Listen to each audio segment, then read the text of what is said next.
ಮತದಾನ ಬಹಿಷ್ಕರಿಸಲು ಮುಂದಾದ ಮೈಸೂರು ಗ್ರಾಮಸ್ಥರು. ಬೆಳೆಗಳಿಗೆ ನೀರುಣಿಸಲು ಕರೆಂಟ್ ಕೊಡದ ಅಧಿಕಾರಿಗಳು. ಯಾರಿಗೆ ಮನವಿ ಮಾಡಿದರೂ ಸಿಗುತ್ತಿಲ್ಲ ಪರಿಹಾರ. ವೀಕ್ಷಕರೇ, ಫೈರಿಂಗ್ ನ್ಯೂಸ್ಗೆ ಸ್ವಾಗತ. ಇಡೀ ದೇಶದಾದ್ಯಂತ ಲೋಕಸಭಾ ಚುನಾವಣೆ ಅಬ್ಬರ ಜಾಸ್ತಿಯಾಗಿದೆ. ಆದರೆ ಮೈಸೂರಿನ ಪಿರಿಯಾಪಟ್ಟಣ ತಾಲೂಕಿನ ಮುತ್ತಿನ ಮುಳ್ಳು ಸೋಗೆ ಗ್ರಾಮಸ್ಥರು ಮಾತ್ರ ನಮಗೆ ಚುನಾವಣೆನೂ ಬೇಡ, ಮತದಾನನೂ ಬೇಡ, ನಾವು ಈ ಸರಿ ಮತದಾನನ ಬಹಿಷ್ಕರಿಸ್ತೀವಿ ಅಂತ ಪಟ್ಟಿಡ್ದು ಕೂತಿದ್ದಾರೆ. ಇದಕ್ಕೆ ಕಾರಣ ಏನು? ರೈತರು ಕಷ್ಟಪಟ್ಟು ಬೆಳೆಗಳನ್ನ ಬೆಳೆದಿದ್ದಾರೆ. ಬೆಳೆಗಳು ನೀರಿಲ್ದೇನೆ ಒಣಗ್ತಾ ಇದೆ. ರಾಜಕೀಯ ಮುಖಂಡರ ಹತ್ರ ಹೋಗಿ ಕೇಳೋದಾಯ್ತು, ಯಾರು ಕೂಡ ಈ ಗ್ರಾಮದ ಬಗ್ಗೆ ಕಣ್ಣೆತ್ತು ಕೂಡ ನೋಡ್ತಿಲ್ಲ.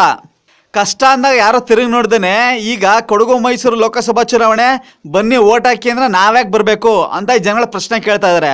ಅವ್ರು ಕೇಳೋದು ಸರಿನೇ, ಅಟ್ಲೀಸ್ಟ್ ಓಟ್ ಕೇಳಕ್ಕೆ ಬರುವಂಥ ಈ ಸಮಯದಲ್ಲಾದರೂ ಈ ಗ್ರಾಮಸ್ಥರ ಕಷ್ಟನ ಪರಿಹರಿಸ್ಲಿ ಅಂತ ನಾವು ಕೇಳ್ಕೊತೀವಿ. ಮತ್ತಷ್ಟು ಅಪ್ಡೇಟ್ಸ್ ಏನಾಗ್ತಿದೆ ನಿಮಗೆ ತಿಳಿಸ್ತಾ ಇರ್ತೀವಿ ವೀಕ್ಷಕರೇ. ನೋಡ್ತಾರಿ ಫೈರಿಂಗ್ ನ್ಯೂಸ್ ನಿಮ್ಮ ಸಮರ ಟಿವಿಯಲ್ಲಿ. Just think positive.